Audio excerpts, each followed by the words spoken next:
ముందుగా మిత్రులందరికీ స్వాగతం. ఈరోజు ఇటుక భట్టిని మేము ఎలా నిర్వహిస్తున్నాము, ఇటుకను ఎలా తయారు చేస్తున్నాము అనే విషయం గురించి మాట్లాడుకుందాం.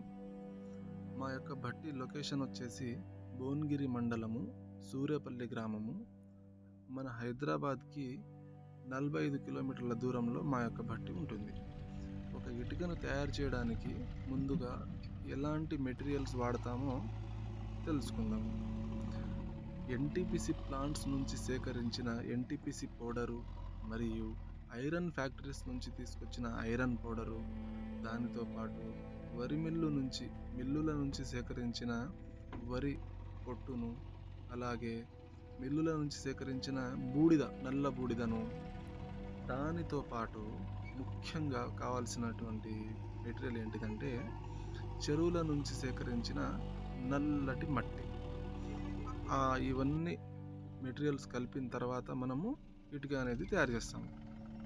మనం తీసుకొచ్చుకున్న మెటీరియల్స్ని ఇలా ట్రాక్టర్ల ద్వారా, జేసీబీల ద్వారా రింగులలో ఇలా హైడ్రాలిక్స్ చేసి ముందుగా మొత్తం పోసుకుంటాం. ముందుగా ఐరన్ పౌడర్ పోసుకోవాలి, దాని తర్వాత ఎన్టీపీసీ పౌడర్ పోసుకోవాలి, దాని తర్వాత మట్టి, మనం చెరువులో నుంచి సేకరించిన మట్టిని డంపింగ్ చేసుకోవాలి. జేసీబీలు ఇప్పుడు మనకు నల్లరేగడి మట్టిని తీసుకుపోవడానికి వస్తున్నాయి. మనం నల్లరేగడి మట్టి చెరువుల నుంచి తీసుకొచ్చి ఇలా డంప్ చేసుకుంటాము. ఆ చేసుకున్నటువంటి నల్లరేగడి మట్టిని, డంప్ చేసుకున్నటువంటి మట్టిని మనము ట్రాక్టర్ల ద్వారా, జేసీబీల ద్వారా రింగులలో తీసుకొని వెళ్తాము. మనకు ఉన్నటువంటి నల్లరేగడి మట్టిలో శుద్ధ అనేది లేకుండా చూసుకోవాలి. శుద్ధ కనుక మన మట్టిలో వచ్చిందనుకో, ఆ మట్టి అనేది ఇటుక తయారు చేసిన తర్వాత ఆ ఇటుక ఉండదు, మొత్తం పగిలిపోతుంది. అంత బద్ద ఇటుకలు వస్తాయి, దేనికి పనికి రాకుండా పోతాయి. మనం చేస్తున్నటువంటి పనికి కూడా మనకు రాకుండా, చేతికి రాకుండా వెళ్ళిపోతుంది. ఆ నల్లరేగడి మట్టిని మనం పోసుకున్నటువంటి ఎన్టీపీసీ మీద నుంచి, దానిపై నుంచి ఇలా ట్రాక్టర్ల ద్వారా నల్లరేగడి మట్టిని మనం పోసుకుంటాము. దాని తర్వాత అలా పోసుకున్నటువంటి దాన్ని చదును చేసుకుంటాము. నీళ్లు తడపనికి, మట్టిని మొత్తం నీళ్ళతోటి తడపనికి జేసీబీల ద్వారా చదును చేసుకుంటాము. అలా చేసుకున్నటువంటి మట్టిని దాని తర్వాత మనం ఆల్రెడీ ముందుగానే ఏర్పరచుకున్న పైపుల ద్వారా నీళ్లను, మొత్తం మట్టిని తడిపేస్తాము. అలా తడిపిన తర్వాత 1 రోజు 2 రోజులు అవి బాగా మెత్తగా నానాలి. మట్టి కింద ఉన్నటువంటి ఎన్టీపీసీ కానీ మట్టి కానీ మెత్తగా నానాలి. అలా నానిన మట్టిని ట్రాక్టర్ తోటి తొక్కించుకున్న తర్వాత వరి పొట్టుని మనం ట్రాక్టర్ల ద్వారా తీసుకొని పోయి ఆ తొక్కించుకున్నటువంటి మట్టిలో వరి పొట్టుని వేస్తాము.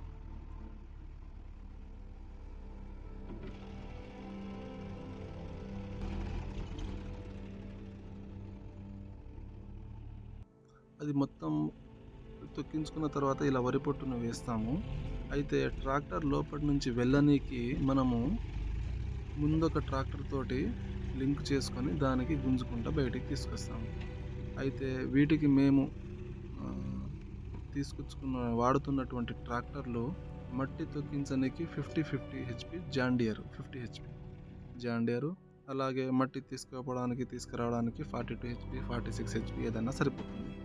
అలా పొట్టు వేసుకున్న తర్వాత మనము యాష్ అంటే బూడిద, మిల్లుల నుంచి మనం సేకరించినటువంటి బూడిదను ఇలా ట్రాక్టర్ల ద్వారా మళ్ళీ రింగులలో పోసుకుంటాము.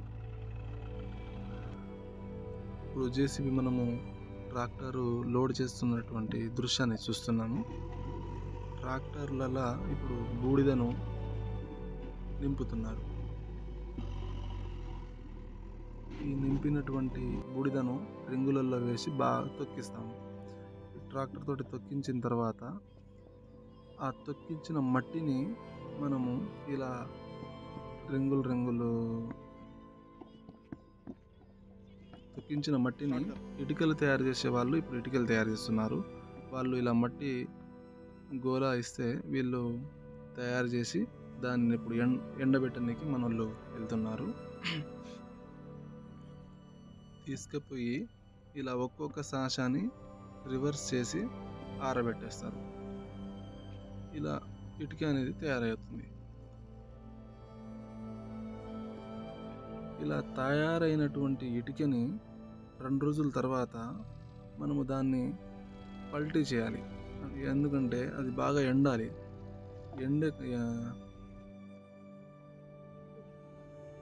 వాళ్ళు ఇప్పుడు ఇటుకను ఎండబెట్టేసుకుంటున్నారు. అలా ఎండబెట్టేసుకున్న తర్వాత వెనకాల కనిపిస్తున్నటువంటి గడలు లెక్క మనము ఆరబెట్టుకోవడానికి వేసుకుంటాము. మన దగ్గర ఇటుక తయారు చేసేటోళ్ళు వెనకాల ఇటుక తయారు చేస్తున్నారు, గడలు వేసుకునేటోళ్ళు గడలు వేసుకుంటున్నారు. ఇలా చేస్తే ఏంటంటే ఇటుక బాగా ఆరుతుంది. ఆరిన ఇటుకల్ని మాత్రమే భట్టీల మీదకి మనము తీసుకుపోవాలి. ఆరకుండా పచ్చి ఇటుకను కనుక మనము భట్టీల మీద ఎక్కించి కాలిస్తే ఆ ఇటుక అనేది కాలదు, మొత్తము ఇరిగిపోతుంది, మొత్తము లోపల ఉన్న నీళ్లు మొత్తం ఇదైపోతుంది. మనం పెట్టినటువంటి బొగ్గు కానీ మెటీరియల్ కానీ మొత్తం నష్టాల పాలవుతాం. ఇలా లేడీస్లందరూ కలిసి ఇటుకలను మోసి భట్టీల మీదకి తీసుకుపోతారు.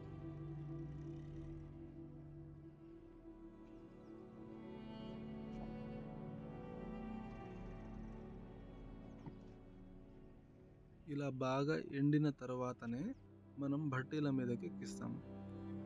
పట్టీలు ముందుగా బాగా కట్టుకొని బొగ్గు వేసుకొని బొగ్గు మీద మనము 10 లెవెల్ కానీ 11 లెవెల్ కానీ 12 లెవెల్ కానీ హైట్ ఇలా మనము ఇటుక ఎంత ఎండితే అంత మంచిది మనకు. అలా చేసుకున్న దాన్ని మొత్తం భట్టీలుగా పేర్చుకొని దానికి ఇలా కన్నీళ్ళు పెట్టి పొట్టుతోటి సైడ్ నుంచి కాలుస్తాము. కింద మొత్తం బొగ్గు ఉంటుంది, మధ్యలో లేయర్లుగా బొగ్గు వస్తుంది. మీకు కనిపిస్తున్నటువంటి ఆ నల్లటి గీతలు లెక్క ఉన్నాయి కదా భట్టీలు, అవి బొగ్గు లేయర్లు అన్నమాట. ఇలా కొంత హైట్లలో బొగ్గులు పెట్టి కాలుస్తాము. కాలిన తర్వాత ఇలా ఎర్రగా ఉంటుంది మనకు ఇటుకలంతా. చాలా నంబర్ 1 ఇటుకలను గృహ నిర్మాణాలకు మేము సప్లై చేస్తాము. మా ఇటుకలు చాలా నంబర్ 1 ఉంటాయి. సైజ్ వచ్చేసి 9.5 పొడవు, 4 ఇంచెస్ హైట్ విడుతు. ఇలా తయారు చేసినటువంటి వాటిని లారీలలో ట్రాక్టర్లలో చేసి కస్టమర్లకు అందించడం జరుగుతుంది.